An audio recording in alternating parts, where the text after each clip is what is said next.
And with that beautiful message about intuition, I invite you to slowly bring your awareness back into your body. Bring your awareness back into the room. And just trust that those energies from the channel will continue to stay with you for a little bit longer. And I just love how Kryon spoke about intuition because it fits in so well with our next guest. Her name is Sarah Wiseman, and I want to make sure she's there on Zoom with us. Sarah, are you there? I certainly am. Hello. Hi. Wonderful, wonderful. Well, we want to tell everyone about you, Sarah, but I'd like Lee to begin. I love this whole idea of someone who can help us know more about intuition, because that's one of the biggest subjects that we're all working on, and how to tell what's what and where everything is and what it means. So Sarah Wiseman is a visionary teacher of spiritual intuition. She even got a school. I'll tell you that in a moment. She is the founder of Intuition University. Don't you love that? And has taught hundreds of thousands of students via her award-winning courses and visionary psychic training. Now, an intuitive and channel, Sarah is the author, and I actually want to say prolific author, because she's written 16 books on psychic development and spiritual awakening. And some of those bestsellers include Messages from the Divine, The Intuitive Path, and The Mystic Way. Well, via her Spiritual Psychic and the Mystic School podcasts that she does, Sarah has been a popular radio host for over a decade, teaching the secret language of the universe and why everything is your answer. Do you love that? We're going to ask her about that. Everything is your answer, and what it means to live from your soul. Sarah, great to have you. Welcome to the show. Oh, thank you so much for having me. I'm just kind of, all that bio is getting me all flustered. Oh, my goodness. Well, don't be flustered. We just can't wait. We can't wait to hear about how all of this intuitive channel opened up for you. You know, what was Sarah as a little girl and then growing up to discover this magic that she can share with others? Yes, thank you. Well, Sarah, as a little girl, was a hanger out in cemeteries, which seems very odd, but yeah, I'll say, yeah. Well, I never had anybody start the show that way. I didn't do that in my childhood, but how amazing! So I grew up in Europe quite a bit of my childhood, and for some reason we would always be next door to a cemetery, and back then, or back there, it was treated more like a park. And I remember just going and playing, and it was so beautiful, the trees and people's headstones and so forth. And I remember feeling it was always like a party, you know, like I could feel all the people that were departed. And I would, you know, go home and tell my mom or my dad, you know, this person said this, and this person, and they're like, darling, you have such a lovely imagination. You're so creative. And so I sort of got tagged with that vocabulary for, you know, what was really happening. And I'm sure a lot of people listening, they had the same experience. You know, decades ago, we didn't have this languaging yet for the departed and intuition and spirituality. So that kind of went on. And then back in 2000, so long ago, I was in my early 40s, and I was a very mainstream person. I was a soccer mom. I was a Catholic. I was just raising a bunch of kids and just following the path sort of to the letter of what I believed I was supposed to be doing. And then three things, and all of this, the departed, none of that, it just had all gone away, or it was under the surface somewhere. I really wasn't paying any attention to it. And then three things happened in fairly quick succession. First, I was on an airplane with my three young children. One was just a little baby, and the the yellow emergency masks, the oxygen masks, fell down from the ceiling. And of course, when this happens, it's not a good day. It's just not what you want to have happen. No. Oh my goodness. So I'm trying to put the mask on the baby and the two other kids, and I'm pretty sure we're going to die. And then, we don't die. We end up being able to make an emergency landing. But in that moment, this is the first something cracked open, and it cracked open because of fear. But in that moment, I saw the cabin fill with what I would say like a golden light, and I felt I knew God was there. God was in the cabin, and this was the marker of a first change. And then very shortly after, my father, who'd been sick for a while, passed, and I got to be with him sort of in these last moments. And something there cracked open in being with him shortly before he passed, watching him, all the things that happened to the body, and him being sort of in a coma. And so something else cracked open, which was through grief. And then very shortly after, the third thing was I was getting divorced from my first marriage, and which is no small thing when you have a lot of kids. It's not a small decision. And I was in the place I was going to be living, surrounded by packing boxes, and feeling this cracking open from maybe disillusionment or a loss of innocence. I don't know exactly what was cracking open there, but this man came up to the door of the house, and I thought, it's a sales guy, I'm not going to answer. And then the man came through the door, and I don't mean he came through the open door, but he came through the wood of the door. And of course, this was my first guide, which I'd never heard of guides. I didn't know what was happening. And he started talking to me, and he was in apparition form at this point, but I didn't know what was happening. And because I'd been, for many years in my career, a newspaper reporter, the only thing, he started talking to me, and the only thing I could think to do is get my laptop and start get the story, take it down, And he started telling me this sort of spiritual teaching. And I don't really remember what those early transmissions were, but I know that I began to do this process where I would sit on the sofa and I would say, okay, here I am. And he would come and give me information. And at that time, it was really short. I could maybe get a couple paragraphs. And then I just got so freaked out. I just didn't want to do it. It just seemed too weird. I didn't know it was called channeling. I didn't know it was called a guide. I didn't understand anything. And so I just put that aside for quite a while, for many years. And it wasn't until I met my current husband and I finally confessed to this thing that had happened, and this thing that was sort of still starting to happen in I was beginning to practice meditation and some other things, and he said, that sounds like channeling. And I'm like, what's channeling? And that was the beginning of this journey of beginning to receive teachings. But my teachings were a bit more based on how to open intuition and how the universe is trying to communicate with us. It seems like that was the piece I've been given to help people understand. Like, the universe is always communicating with us. It's just that we're not aware of how to listen. We're not aware of how this, the secret language works. And so a lot of what I received was, how does it work? How does all this come in, and how can we make sense of it?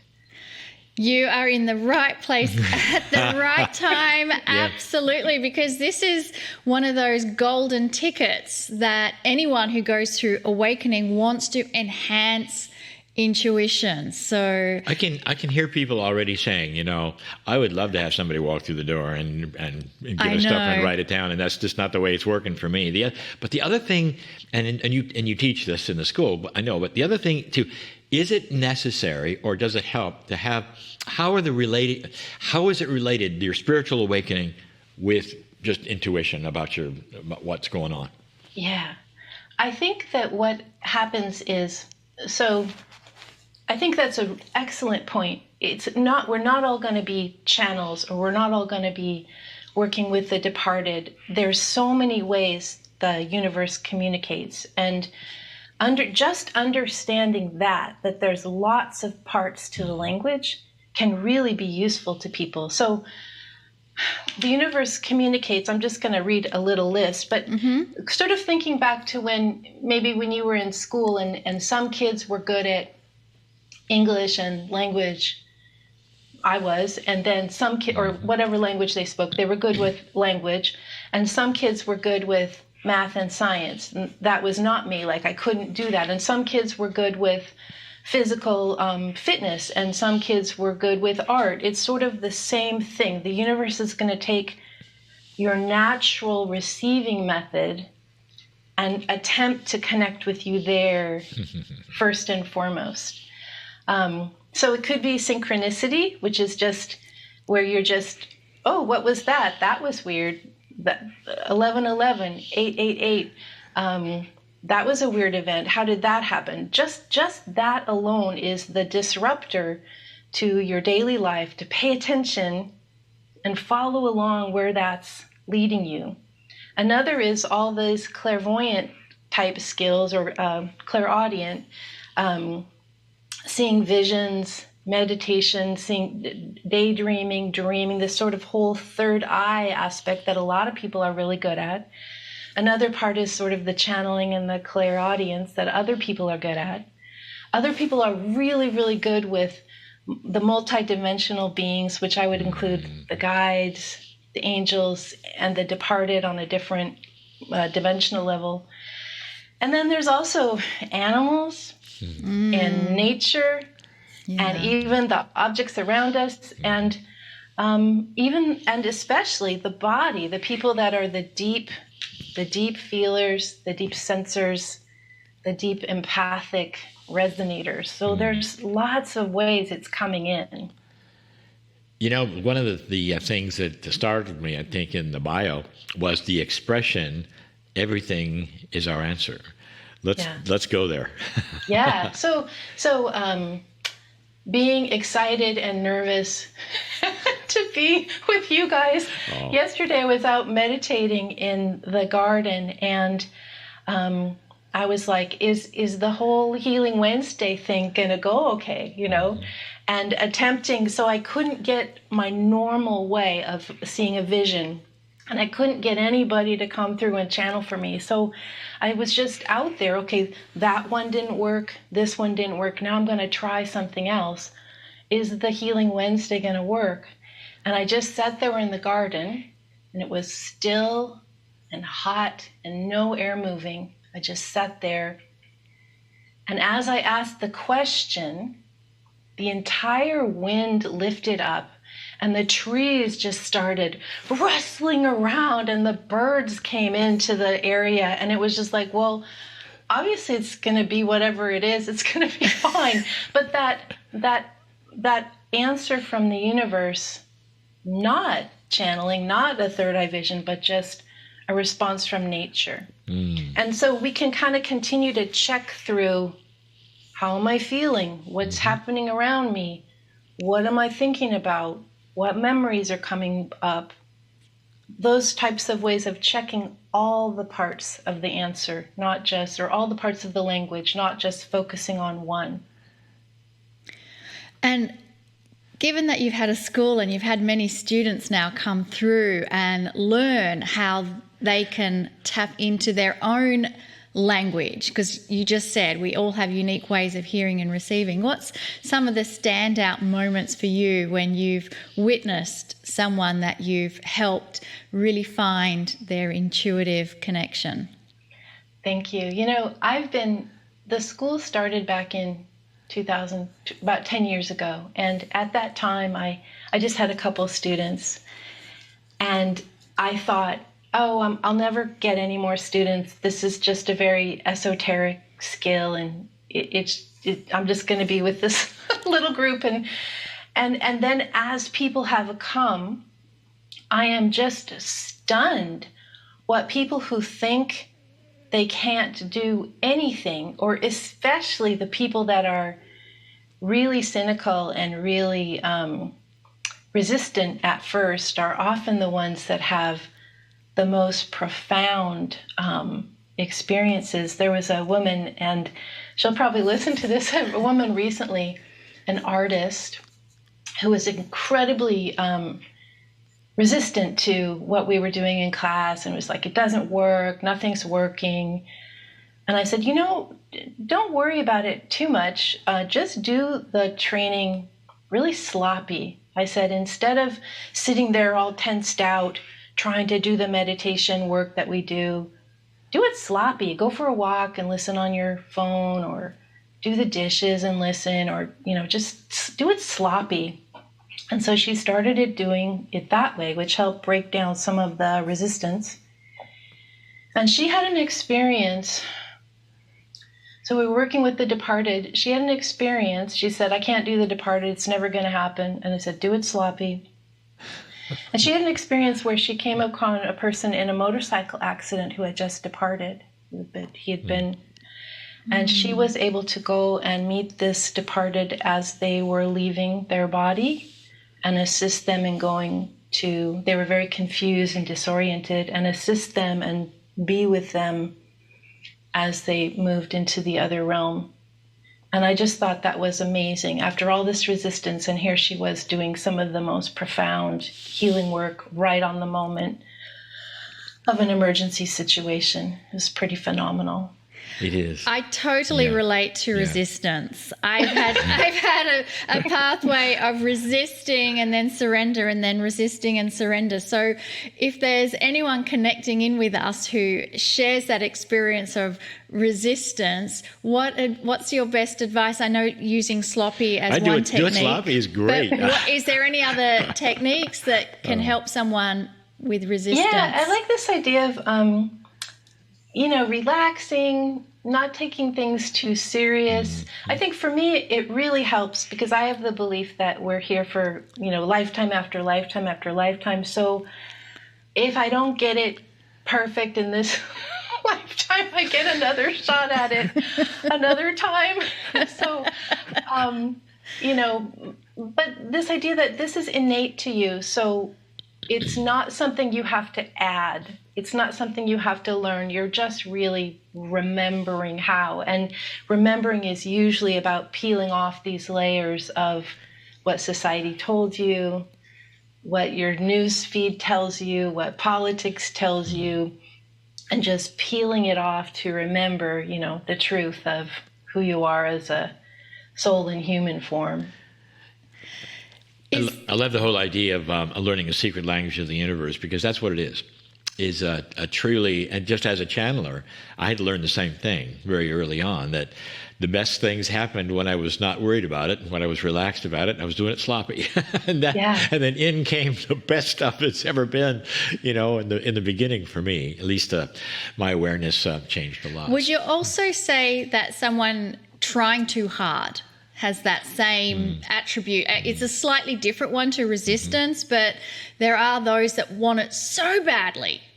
And they're just so trying so hard, and they get so discouraged that nothing seems to happen. What advice do you have for that situation? That's such a good point. Because we think it's this kind of magic power that's outside of ourself. And, like when I started my own channeling, I honestly believed it was the sofa I was sitting on. I thought maybe the sofa's magic, but then it wasn't the case. But this idea so I like to be very cynical. I think being resistant is good. And I think finding your own way, as opposed to, and really checking out the resonance of what you're hearing from others. Like we're each we're each able to have the same experience of direct connection with the divine. And so you can go there and do this for yourself. And the more you just kind of experiment and have a curiosity about it, what will happen if I sit in nature for 10 minutes and just observe and ask a question? What will happen if I meditate and ask a question and notice what comes into my mind? What will happen if, instead of, just following blindly what everyone tells you, seeing it for yourself and trying it for yourself and seeing how that connection opens up? The other piece I would add is things tend to open up. For me, the channeling opened first, and then the guides, and then the visioning. It sort of went. I would get one little piece, and then the next piece would come, and then maybe a year later, the next piece would come. So don't expect it all to. All suddenly, you just understand you're this omnipresent oracle. No, it's a learning process over time. It's a life journey, this opening up. And I love that one of the things you teach is to live from the soul. And that's obviously Healing Wednesday. The soul is a huge part of this program. I would love you to share your perspective and what it means to live your life from the soul. Thank you. The first thing that I channeled in any serious way, the first sentence was, the purpose of life is soul growth. You are here to transcend suffering. You are here to love. And then this little aside, as these guys always word, surely you know this. and it's like, yeah, I know that, but I have to remember that. But this idea of, I split things into, for my own the body, the mind/ego/personality, all is one contraption, and the soul. And so the more we can shove the mind, ego, personality to the back seat and let this larger perspective, this perspective of oneness, which is what things are, lead us. And this helps so much. We can let go of our obsession with, whatever beliefs we're following or whatever we're being told on our news feeds or in politics and our parents told us, or we can just let it all go and just exist from this place of awareness and curiosity with this understanding. We're here to transcend. We're here to go in a different path besides the small self. What is your opinion, if I ask you, what does joy have to do with all of this? Oh, joy. Well, I like to laugh a lot, mostly. Not when I'm cranky, but otherwise I like to laugh a lot. Not when I'm cranky. You don't laugh when you're cranky? What's wrong with that? Yeah, so joy is, life is amazing, right? It's just, it's phenomenal. And this sense of oneness, so there's no separation. It really leads to this sense of appreciation and wonder. And that's, to me, what joy is just this like, oh, wow, it's so great. And again, not every moment, but the totality of what we're experiencing is just remarkable. I think when we laugh, it also changes our chemistry, and we get into that sloppy thing that you talk about, and stuff starts happening. It's almost like the laughter moves some of those things out of the way and puts them in the back seat, as you're saying. Yeah, absolutely. Well, I know, and I think the sloppy thing, so a confession I have is when I first started, I don't know how I discovered the teachings of Kryon, but I do know I've been listening for a really long time, and the only time I could listen was at the gym. So I was like, I have a choice. I can either listen or not listen, but if I'm going to listen, the only place I can listen is at the gym. I'm laughing because it's like Kryon saying, you've got to go work out. Yeah. Well, Yeah. And I don't really think I don't think I have washboard abs because of that experience, but I know that my soul growth happened extremely. And so it's like, the more you can attend to your spiritual practice, whatever, that's listening or reading, but the more you can attend, the more things do change and shift in your life, and the better life is, and the happier you feel, the more you can contribute back to other people, lifting them up also. Well, when Kryon talked to me, said you got to go to the gym, I said no. That's just the way it is. I said, now you've gone too far. Instead, it's in the shower. In the shower. Kryon talks to me in the shower. That was a much easier option. I'll just stand there with water over me. I'll just stand in the shower. It's pretty good. Well, okay, Sarah, we're closing in on 5 minutes or so. Oh, well, I want to tell everyone about this amazing offer she has right now. There's a free mini course called Everything is Your Answer. Mm-hmm. And this is going to teach you how to use the magic of blind readings to create connections with the universe and receive guidance on answers that you have. So sarahwiseman.com is her website. So SarahWiseman. So sarahwiseman.com. But you'll see the special link for the offer in the chat. And if you're happening to catch this on the replay, it'll be on the replay page where you can click to have the free offer. But so many books and so much information that you can get on this magic of discovering the secret language of the universe. Sarah, I'd like to hear any last words that you want to share with us before we go to break. I just want to give people hope. It's been a really rough couple years. It's been pretty rough, and I'm very aware. I do have a lot of laughter, but I'm very aware of the suffering that people have gone through, and the loss and the grief. And so just having this sense of hope that the universe is always with us, the guides are always with us, and even when things are at their darkest, for me in the plane accident, and then in my father's passing, or even getting divorced, even in those darkest moments, like God was in the room or the divine was in the room, it's always there. And just being able to have faith and count on that and just trust it and lean back on it, that's what the universe is. We're all part of this all the time. There's no part or time that we're separate. Just kind of having this as a way of lifting yourself up even in tough times. These are very, very interesting times. Mm. And there's a lot going on that people never expected that they would see at this time. And there's a lot of people who are empathetic with all of this and all. I tell them the same thing, that there's light at the end of the tunnel, and this is a transition. It's all about the cycle we're in. Is there really hope for this planet, in your opinion? Oh, absolutely. I do a monthly channel, and I'm always thinking, this time they're going to be, all doom and gloom. And that's what I'm receiving also, is that this is transition. And, when we're waking up, when we wake up, we're often kind of grumpy and getting ourselves used to the idea of being awake. And that's what the world is going through. It's different pockets of awakening with that grumpiness, but awakening nonetheless for the future.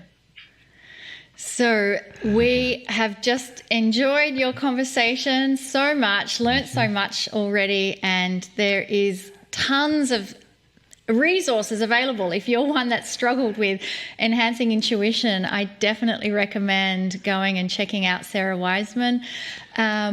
Any last words from you, Lee, before we go to... No, I'm just loving it all. This is preaching to the choir is my favorite thing. Absolutely. Yeah. Well, I'm sure that you are going to have a 10-minute break where you're jumping onto the computer, because that's what I'm going to do, so that I can have a look at those amazing offerings. And we'd like to see you back here in 10 minutes' time for our Circle of 12.